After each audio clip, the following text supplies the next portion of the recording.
if you take a look at this book on power, one of the areas that I dug into, it's only a tiny piece of the book, but it's an important piece of the book, is this whole mindset, this whole belief system. That's where these terrorists come down. And so the idea that if we left them alone, like some of the most radical isolationists said, that we would somehow provoke them. Remember, they're building nuclear arms, they're building intercontinental ballistic missiles.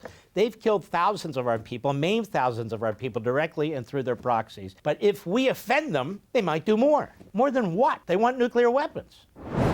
This is incoherent. Those who want to stop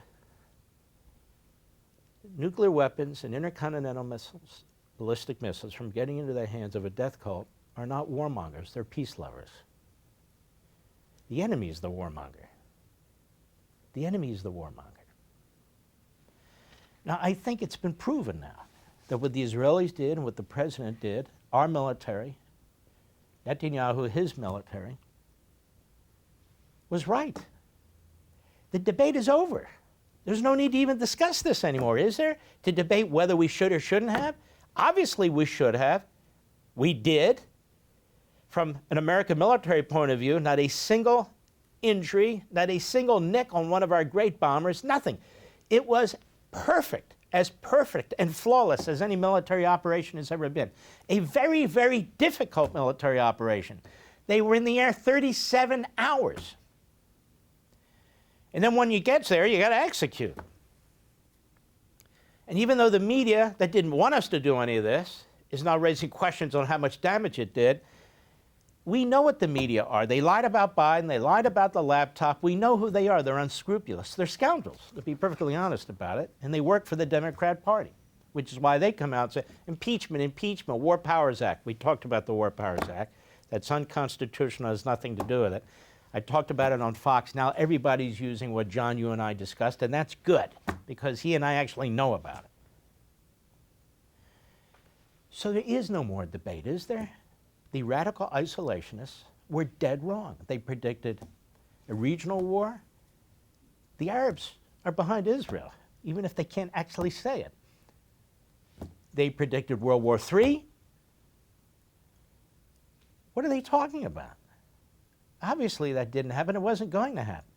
They predicted actual intervention by Russia and China, who sat on their hands. They did absolutely nothing. You know what? They're thinking, we got our own wars, we got our own geographic imperialistic designs. We're not going to get involved in that. So the truth is, those of us who said that has to be done, including the President of the United States, were right. Those who went on to create these hysterical, fear-mongering calculations, weren't even calculations, propaganda. One of these nut jobs said there could be 100,000 Americans killed. And I'm thinking, where? We'll have 100,000 Americans. Where are 100,000 Americans going to die? Nowhere. Could have been if they got a nuclear weapon. So we have a ceasefire. A ceasefire, call it a kumquat, call it a banana. It doesn't matter. Call it whatever you want. I don't believe the Iranian regime intends to have a ceasefire for long. At best, maybe through the presidency of Donald Trump. But their mindset is their mindset. And they believe God is telling them what to do. They're not going to honor a ceasefire in the long run. And I think subsequent presidents are not going to be strong enough to enforce a ceasefire. It could be wrong, but I've seen what came before Trump. Did it seem like they were willing to do that? Obama, Biden, even George Bush, none of them did. It was Trump who took out the nuclear sites. And so I think you'll see the same thing. Is that what Clinton did in North Korea? No. He ducked, took a pass. Now they have nuclear weapons. So we have a very unique circumstance with these two great leaders, two very great leaders, Trump and Netanyahu. And we need to be mindful that the radical isolationists are not MAGA. I read 94% of Republican MAGA supported this. 94. Does it get more perfect than that or supportive than that?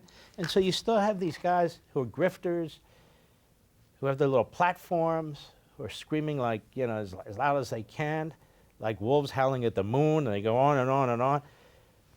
They don't have any plan. They don't have any strategy. It's just that They claim to represent America when they blame America. They blame the American military. They stabbed the president in the back. They claim to be his friend. They couldn't stab him in the back fast enough. One of them said he was complicit in war. In the lead up to a battle, you don't undermine the president this way and the United States military this way. He's not complicit in anything. So this problem remains. I can't remember too many times in American history. I personally can't remember any, but maybe somebody could remember one in world history, where you had an enemy on its back, an enemy that was a so-called existential threat to us and to an ally, and then when they're on their back, you effectively let them up. I'm not aware of that. You know, this Khomeini, his hero is Hitler.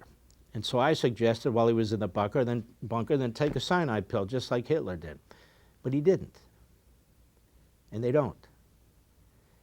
Not because they're scared to die. He's in that bunker because he wants to survive to advance the cause.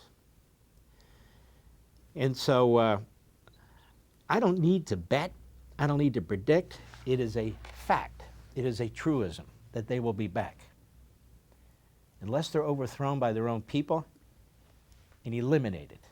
Unless someday the Israelis are free to eliminate them, it will be back. And let me make another point. Not to upset you, I just want reality to set in here. They're not the only ones. They're not the only ones. The birthplace for this ideology is Egypt, the Muslim Brotherhood. For all this and much more, sign up for Levin TV.